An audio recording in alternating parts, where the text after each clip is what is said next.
La commune accueille actuellement une exposition de Laurence Le Suisse entre l'expression figurative et l'écriture calligraphiée. Artiste calaisienne, semi-professionnelle depuis 1995, issue dans un premier temps d'une formation scolaire littéraire et artistique, une formation professionnelle dans le domaine des sciences humaines, particulièrement liée à l'éducation, viendra renforcer son observation de l'être humain. Désormais, la pensée, la réflexion sur l'art, la méditation, l'expression du sentiment, du souvenir, du vécu et de l'onirique feront partie intégrante de son œuvre. Au départ, j'étais très graphique, moi j'étais plus sur des dessins au stylo bille, parce que le dessin du petit garçon qui est le petit musicien là-bas, c'est réalisé au stylo bille. C'est une technique particulière, voilà. C'est pas une technique beaux-arts, on va dire. Et ce qui m'a fait m'interroger en même temps sur quelle est la relation entre le dessin et l'écriture au final. Parce que généralement, le stylo-bille, c'est un instrument d'écriture.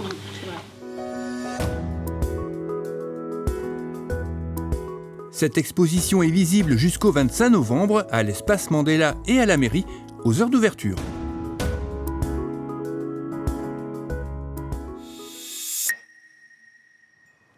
La nouvelle saison de l'espace Mandela vient de débuter avec à l'affiche Virginie Hoc et son nouveau spectacle Virginie Hoc ou presque. L'humoriste arrive ici à nous faire rire avec un déménagement un peu particulier. Donc le thème de ce spectacle sera « Je dois vider l'appartement de quelqu'un qui est... » Oui, parce que je pense que tous, quand on perd un parent, un proche, on n'a pas du tout envie de mettre un point final à l'idée ou en tout cas à la personne qu'on a connue. On a quand même envie d'en parler, on a envie de raconter qui elle était. Et souvent, ça met très très mal à l'aise l'interlocuteur. Donc là, le fait d'en parler et de le faire de façon humoristique ou en tout cas détendue, ça permet d'aborder le sujet. Et je crois qu'on y arrive très bien parce qu'au sortir de la salle, les gens ont le sourire, ont une réflexion et se disent « Allez, je vais encore parler de Jean-Michel ». Un spectacle participatif où le public repart avec des éléments du décor. Donc vous devez trouver le nom de la chanteuse ou du chanteur, ok? Le plus rapide possible. Il y a peut-être des cadeaux à la clé. Comme n'importe quel déménagement, quand on doit vider la maison, il y a un moment, on se dit je peux pas tout prendre, donc je préfère donner des choses. Donc là, il y a quelque chose d'interactif. Oui, c'est-à-dire que le public sait qu'il est à sa place et je suis sur scène, mais j'ai vraiment conscience qu'il y a des gens en face de moi. Donc c'est juste par moment, j'ouvre cette petite fenêtre qui donne le moment de la discussion et de la rencontre, puis je referme, je continue l'histoire et puis on avance pas à pas tous ensemble. Donc je crois qu'au début, il y a un moment où on se dit on va parler de ça et puis il y a un lâcher-prise total. De l'enfance à la vieillesse, un parcours que Virginie Hoc revisite avec humour et tendresse, mais aussi un questionnement sur le temps qui passe. Ça veut dire que vous m'avez vu pratiquement naître. Eh bien, vous ne me verrez pas vieillir.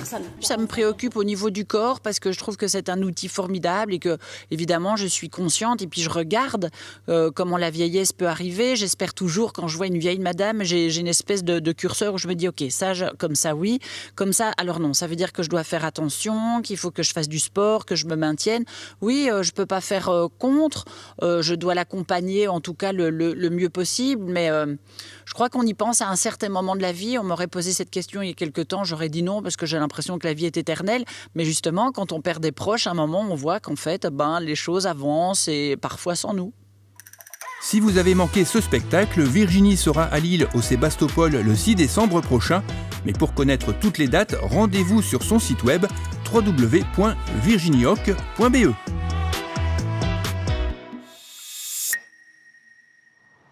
Dans le cadre des Journées du patrimoine, la municipalité a proposé une visite de l'église de Vémacar. La visite était guidée par l'Office de tourisme de l'Armentiérois et des Wep avec le concours de l'association Vémacar au fil du temps. Construite sous les consignes de l'architecte Charles Leroy vers 1864, la délimitation de la paroisse devient effective en 1893.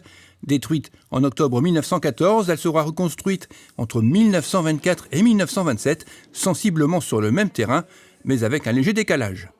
C'est le cabinet d'architectes Dutartre Carreau et Ramon Axo qui établit les plans. La bénédiction des cloches aura lieu, elle, en mars 1928. L'édifice ne souffrira pas du deuxième conflit mondial et plusieurs réaménagements et travaux continueront jusqu'en 1991 où les orgues furent restaurés. Ils ne sont plus opérationnels actuellement. C'est aussi en 1991 que les 3 paroisses de la Choque-du-Bourg et de Vémacar furent regroupées en une seule, celle de Notre-Dame de l'Espérance. Et en 1993, la façade fut ravalée et le coq au sommet du clocher remplacé. Un ouvrage édité par l'association Vémacar au fil du temps retrace l'histoire de cette église. Il est disponible auprès de l'association au tarif de 12 €.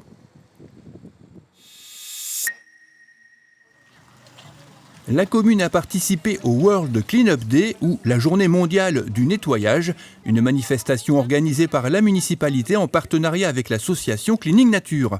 Plus de 80 personnes y ont participé, des familles principalement, mais aussi les scouts du groupe Lycédol. Les sacs à déchets étaient fournis par la MEL et les gants par la municipalité et Cleaning Nature. 2374 points de ramassage étaient organisés au niveau national et sur la commune, après avoir arpenté plusieurs secteurs, ce sont près de 300 kilos de déchets qui ont été ramassés.